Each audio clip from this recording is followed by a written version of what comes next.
Good afternoon. So this afternoon we've got Diamante on the show here. Yeah, fresh on the heels of the release of her new album, American Dream, which we're going to get into today. We'll talk about some upcoming festival appearances that she's got, including Inkarceration and Louder Than Life. So welcome to the show. Thanks so much for joining me today. Yeah, thank you so much for having me. I'm stoked. Yeah, so you just put out American Dream, last month? Um, Yeah, and almost a month ago. Yeah, and it's doing well. I'm watching the kind of the numbers on Spotify because I've been listening to you for a little while now. So this is the new album. Yeah. But I saw you going back actually to 2017 was the first time you were playing with Steel Panther. Oh yeah.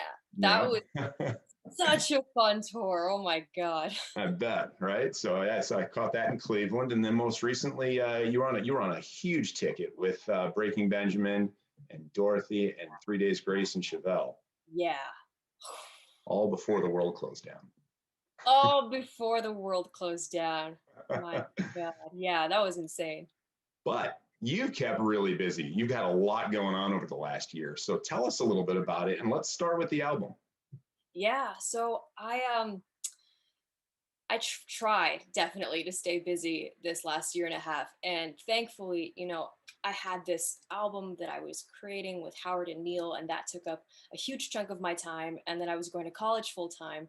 So I was never bored. So I was definitely, kept busy. But what's interesting is that this album actually started out around 2018. So I've been working on it for the last 2 years. And at the beginning, unknowingly, all I was doing was going into writing sessions and just doing, songs at a time or one song here, one song there. I was going through something that was kind of like really heartbreaking, and I didn't have a lot of closure. And so the only way I could, I guess, get past it was to write about it. So I started booking all these sessions with my favorite writers. And then before I knew it, I started building this compilation of songs. And I realized, like, oh my God, I kind of almost have an album. And then during the quarantine, I just kept writing and writing and writing and writing because it's all I could do. And so a lot of the songs that ended up on the album are songs that I wrote during quarantine. So it's been a long time coming. And when you look back at this album, you can really feel the last 3 years of my life, kind of like an autobiography. You listen to it, and that's basically what my life was the last 3 years. So it's crazy how it came to be. Yeah, no, that's right. And last year, well, prior to COVID, you were kind of on a bit of a run where you were releasing a single at a time for a little Yeah. bit. You weren't quiet at that. You were active then, right? Yeah, Um, and I was kind of just I didn't have all these songs ready to go. Like I didn't have this album that was made and how people normally do when they pick the best 5 songs and or the best 3 songs and they'll release those at a time. I was kind of just making songs and releasing them as they were being made. So I didn't know mhm. where it was going to lead me, but I was just like, let's release music and see what happens. Yeah, yeah. Well, stuff started happening. I mean, you've got some pretty serious volume on at least on Spotify is where I stream the album right now until my record shows up. So we'll see when those come out. But I love that you made it. So I'm assuming that'll be later on in the year Yeah. when those come out. But yeah, so I've been streaming it on Spotify, and a lot of the singles. I mean, you're up at 2 to closing in on 3 million uh, plays on a few of those. So Yeah, nice it's job. crazy.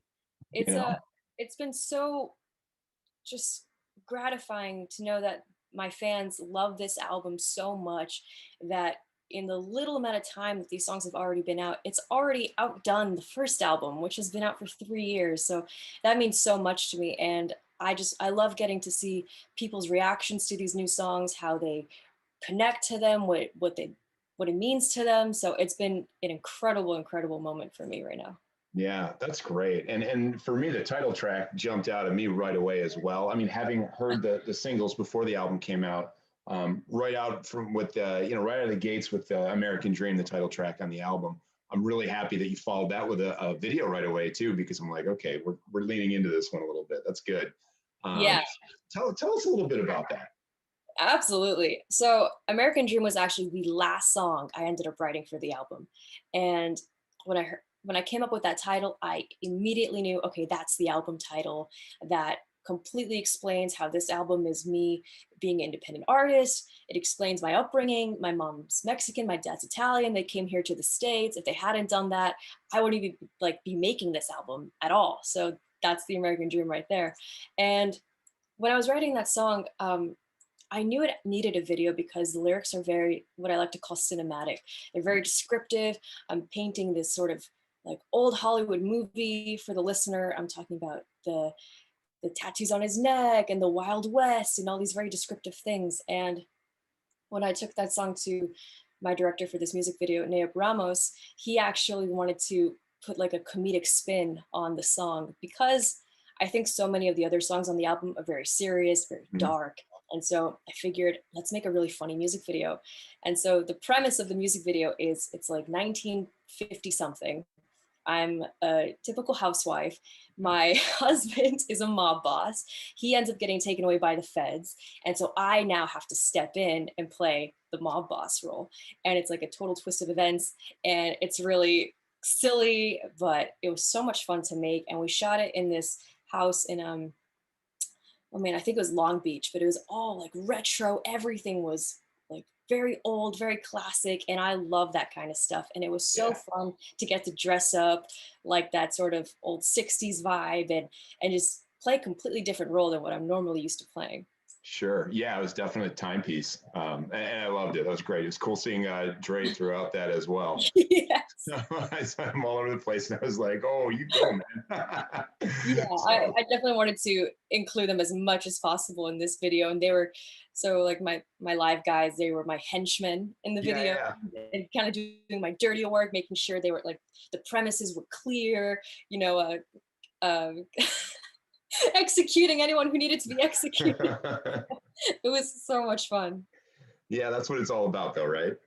Yeah, So absolutely. that's awesome. Well, good. Looking forward to more of that and everything that's to come. You mentioned briefly, I had this as a piece that I wanted to hit as well. So among everything else going on in the last year, you wrapped up a degree as well. You graduated from college. Tell us a little bit about that. That's also a long time in the making. I started in 2015, so it took me give or take 6 years to finish, but I'm so glad that I did. Um, when I was going to college, you know, since 2015, what I would do is I would do a semester of school and then I'd book a tour.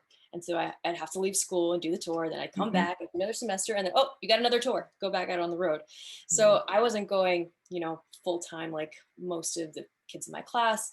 And so they would graduate. I'm like, man, I still got 2 years left.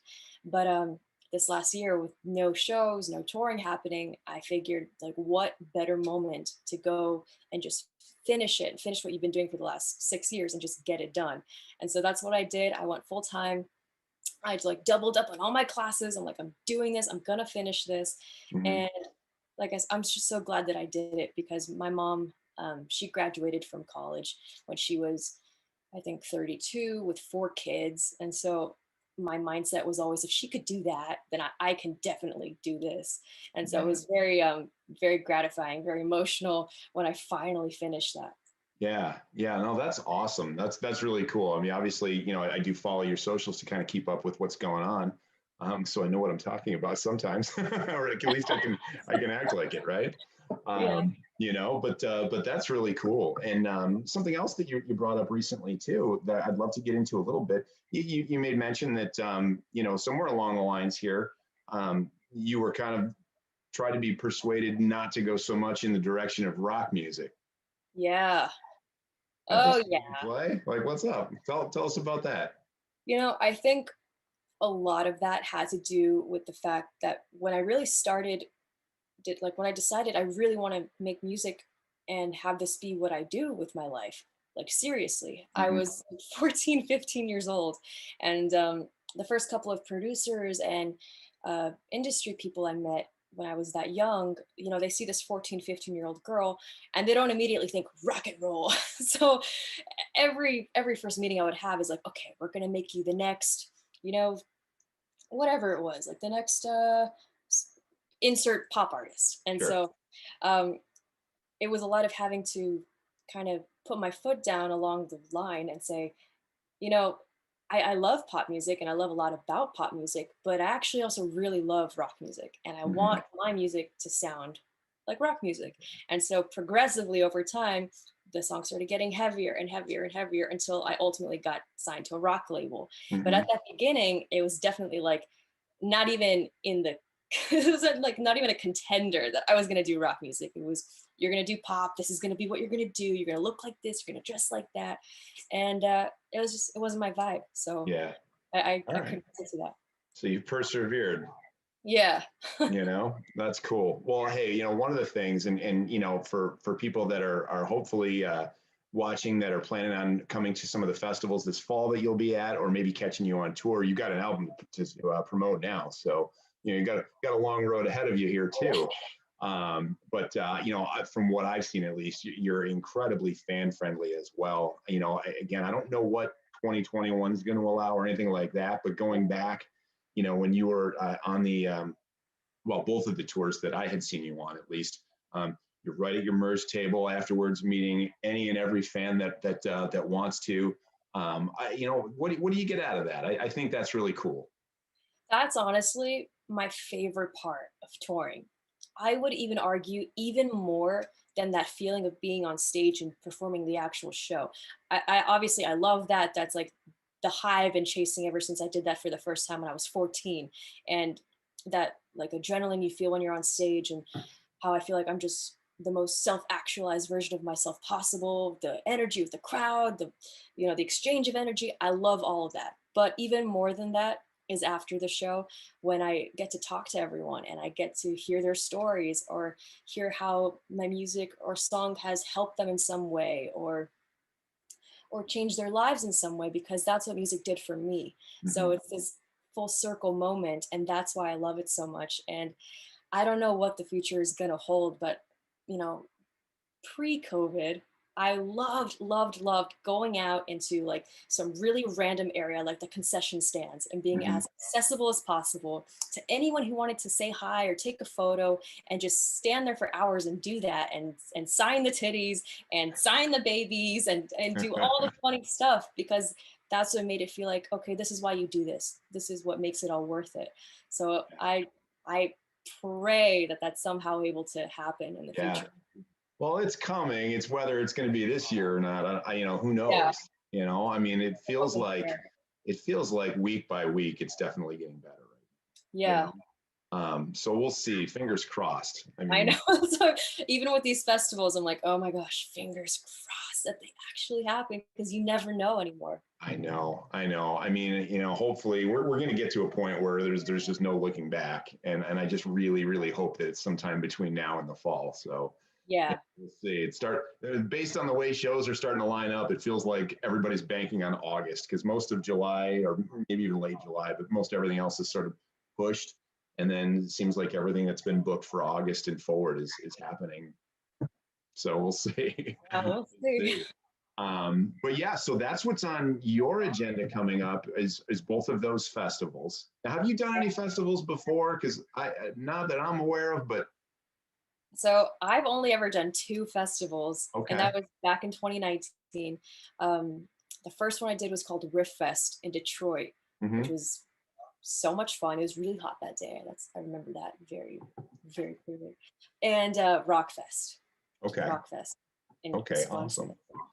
And So yeah, that's always been the dream of mine because I was always doing these um, like small club not headline like small club tours, which I also yeah. love because they're so much fun. You get to really interact with the crowd. You get to explore the actual city you're in just by walking out of the venue and oh, there's a cool coffee shop to your right, or it's you're right there in the heart of that city. So that's what I love about those tours. But I had never done anything on the scale of a festival, and so 2019 when that happened, I was blown away. So I'm so excited to hopefully get to do those again soon. Yeah, no, same. I mean, coming from a completely opposite end of the spectrum there, as far as where we fit in at a festival, covering those is a lot of fun as well because I'll see the lineup, and everybody knows who the headliners are, and then as Yeah. you kind of work your way down, you're familiar with some, and then as you get to the bands that are opening up the day, maybe some, maybe you don't, but year after year after year, one of the things that I love just as much as seeing, a band that I've been a fan of for years and years is how you get opened up to somebody that you never even would have listened to before. Yeah. I could go on about some of that, some bands that I've seen for the very first time at a festival and instantly become a fan of, Yeah. how you perform live is huge. It's just as important as what what you put out, in terms of recorded music, because it's a great way to Yeah. pick up fans. So Absolutely. that's a nice opportunity. Do you have touring plans, tentative or otherwise, following that into the fall, or maybe it's next year? I did. I had a lot of really cool tours planned in 2020, and obviously those all Sure. got canceled. Um, the goal is to definitely do like a full-on tour Mhm. 2022. Um, but we have to see. It's Yeah, kind of like nothing is guaranteed anymore. I've learned, so I'm just sure. going with the flow. Yeah, I know. In some instances, artists are pushing and rescheduling tours multiple times, and then Yeah, several are taking the other point of view, which is like, we're not even going to tell you this is happening until we know that it can happen. yeah, that's kind of the boat I'm on. Yeah, Like, yeah, yeah. Oh, that's fair. That's fair. So cool. Well, yeah. So this series here that we're doing, once again, it's through Music Connection magazine. Um, we're taking a little bit of a different approach since we don't know what it's going to look like at the festivals this year. We're trying to knock out all the interviews ahead of time. So that nice. when it's go time, that's we've already talked. We've Yeah. got all of our material, and we're going to actually put this stuff out very shortly. So leading up to the festival, hopefully, we've had a chance to cover a ton of the artists that are going to be performing in the fall. So it's early Oh, June now. We've got a lot of time ahead of us. yeah, that's awesome. So you're kicking off the series here. So Oh, I'm that's so right. honored. That's so Yeah, cool. yeah. You're leading it off. So we'll see where it goes from there. But definitely, it's a vibe that I've enjoyed a lot too, and I really hope that all of you guys get to go out there and perform. I gotta I gotta imagine that thirst to get back out on the stage. I mean, what does that feel like? Oh my gosh. Yeah, there's a big void in my life, and the way I see it is, back in 2019 when I was doing those really amazing tours and I was doing those really amazing festival dates, my mindset was definitely, okay, this is going to be your life forever. Nothing's ever going to change. You're unstoppable. Just keep going. And then when everything got just flipped on its head and everything stopped, I really had to take a look and say, wow, I was so wrong. Nothing is guaranteed, nothing lasts forever. You really have to appreciate what you have when you have it. So I've definitely missed touring so much. And that's why I had to play, like, for my own sanity, I went and did those 2 live stream concerts in 2020 just so that I could feel like I'm actually connecting with people in some way. I had this like live chat feature going throughout the show, so I could play something, so I could sing even, Yeah. and it definitely helped. But there's no comparison to the live thing, so I cannot wait until the real thing comes back. Awesome. That's nice segue. That was actually going to be my next question. Was going to be going to the online events that you did over the last year. I know you did that, obviously because there was no other option, but you put some real production behind that too. Yeah, So how'd that come together? so my friend Kevin Garcia, he has this warehouse here in like Orange County area. And he started putting on these live stream shows for all these bands. And he put up these like LED lights and these video walls in the background. So he like really staged this awesome production. And a lot of bands do their concerts there, like their live stream concerts. And I had the idea to do it because I was missing that void so much. And yeah, no, it was definitely an interesting experience because you're doing these songs with a band and then the song finishes and it's dead silence. You're so used to hearing that crowd or Sure. like something. And what's interesting about playing those shows is you kind of have to fill in that gap somehow. Either musically, you have to like do some kind of transitional thing so there's no awkward silence, or you kind of have to say something. So it's very different from the real thing. I know. I imagine that would be weird, right? Same thing like watching sports and they're pumping in crowd noise and stuff. It's so weird. Like I It was guess at home it feels similar, but I can't even imagine what that's like. So that's wild. But again, at least that you found creative ways to stay busy. And really, when you look back on the last 12 months, graduated college, put out a new album, had a couple different live online events like that. That's pretty cool. That's pretty cool. Yeah. You weren't sitting still. Yeah, because as it was like during 2020, when I was in it, I was thinking like, man, what's the point? Some days I would think, what's the point of even doing this? It was hard to always stay motivated. It was hard to always stay optimistic because of the circumstances of that year. And so I felt like I wasn't doing enough. And Right. you're always kind of in competition with yourself. Like, man, I was doing this a year ago, and now I can't do those things anymore. But looking back, I can say, yeah, I made the best out of that year, and Yeah. that's really all that matters. And I'm glad that I pushed through the way that I did. Sure. It's all anybody can do, right? And Yeah. in school, you were a business major, right? Yeah. Right. So, I've got to believe that going back, like you were talking about 2019, everything's kind of ramping up. Like you've got plans, right? You've got a vision of where this is going to be 12 months and 24 months, like within reason, right? And everything kind of gets thrown off, kind of put on hold, if you will. Mhm.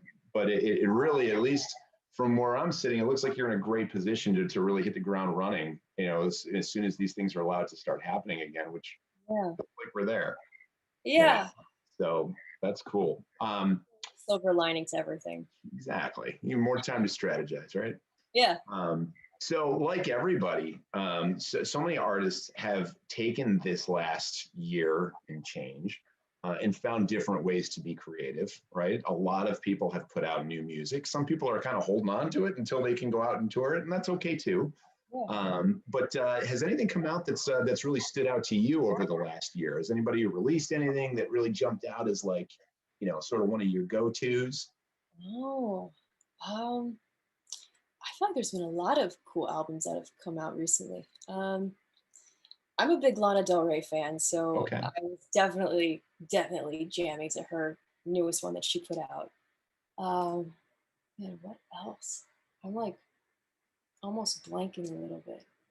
That's all right. I put you on the spot. Um, oh, the Phoebe Bridgers, she put out that Punisher album in 2020, which I think was Okay. really cool. And oh my gosh, I feel like so many albums came out and I can't There, even think of there was them. a lot. No, It there was was a a big lot. year for sure. Yeah. There was a lot of releases last year, or over the last year, I should say. But hey, Yeah. how do you pick just one anyway? I wouldn't even know where to start. I Um, mean, the newest Pretty Reckless album. I okay, definitely jammed love to that. that. Yeah. Love that. Yeah, that's solid. And they always put out something pretty reliable. Taylor's great. They really put together. They've got a good sound. Yeah. Um, it's a shame that they won't be out this year at all. But hey, you know what? Again, next year is just around the corner, so it's all good. I'm sure those plans are coming together. Yeah. And I think the silver lining of that is when we do go out, I think the fans are going to be so excited to have listened to these songs for months that, they know the words, they know these songs by heart, and then they get to finally see it live for the first time. I think when that moment happens, it's going to be so magical and just so, Yeah. oh, I get like butterflies thinking about getting to play American Dream live. Oh well, I'm gonna make you think about it a little bit if you would, because that's where I want to go with it from here too, right? So this, your first show is going to be in the second week in September in Ohio at Inkarceration Festival. All right, you're gonna Yeah. walk out onto that stage, and you're gonna get to play however much of this you get, but yeah, you're gonna get to play American Dream. You're gonna get to play songs from this new album for the very first time on a live stage for the first time in what will amount to be about a year and a half or so at that point. What are you feeling as you're walking out there? I I think as I'm walking out there, I'm thinking, enjoy every second of this moment because you haven't felt this in so long, and because there's no guarantee it's going to happen again. You don't know anymore what the future holds. So just live in this moment as much as possible. Take in every second of being on this stage. Look into the eyes of the people in the crowd, and have fun. because Yeah. it's so much fun. So I'm gonna enjoy every second of that show for sure. Well, silver linings. I'd like to think that everybody in the crowd is going to feel the same way, right? Yeah. So it's exciting. I mean, thinking about it again, it's like, yeah, you take those things for granted, Yeah. and it'll be really cool to get back out and try not to take it for granted, but have the opportunity to all over again. You Yeah. know? I've definitely felt, I've been guilty of maybe one night on tour, I'm not feeling my absolute best. And I'm kind of like, okay, you have to push through this show. I never want to have that mentality ever again of like, you have to push through this show. Be like, I get to play a show tonight. And that in itself is a huge gift. And that's Yeah, how I'm going to, I know from now on. for sure, for sure. One piece I wanted to hit a little bit earlier, and we ended up kind of rolling naturally through it, was some of the singles that you had put out before you really kind of got into recording the rest of the album. You mentioned a lot of that was really kind of therapeutic, autobiographical, as music tends to be. Um, any one of those that you want to dive into a little bit, more as far as detail, what really inspired some of those? Um, Ghost Myself was one. When that came out, I was like, what's going on here? Like, there's a story there for sure. Um, Yeah.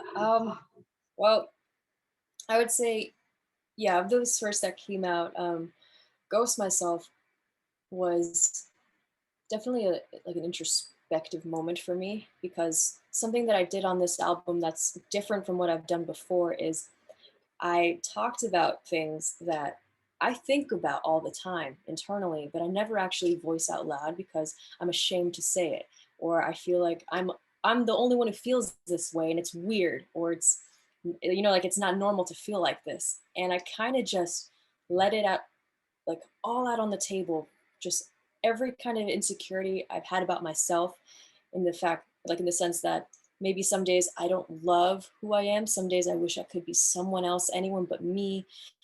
And like I said, I've never really talked about that openly. And so I put it in this song. And it was really freeing when I did that because I kind of just I let it go. I let it out. And then when I released that song and I got so many people telling me, man, I felt exactly like this. I have these days all the time. This song really helped me face that and overcome it. And so that was a big turning point for me. And then I think I did a lot of that later on in the album too, with songs like Unlovable. And I talk about my insecurities of maybe I'm too hard to love. And so that's why this album is very special to me because it's so personal. So Ghost Myself is about me not loving who I am 100% of the time, and just feeling down on myself. And I have a lot of those days sometimes. So it was important for me to be honest and just get that out in a song. yeah, yeah, and it came right back at you then when people started vibing it, right? Yeah, absolutely. I was like, wow, okay, yeah, I'm not the only one. Right Huh. on. Yeah, that's really cool, and I've got to imagine that kind of fuels the writing process going forward.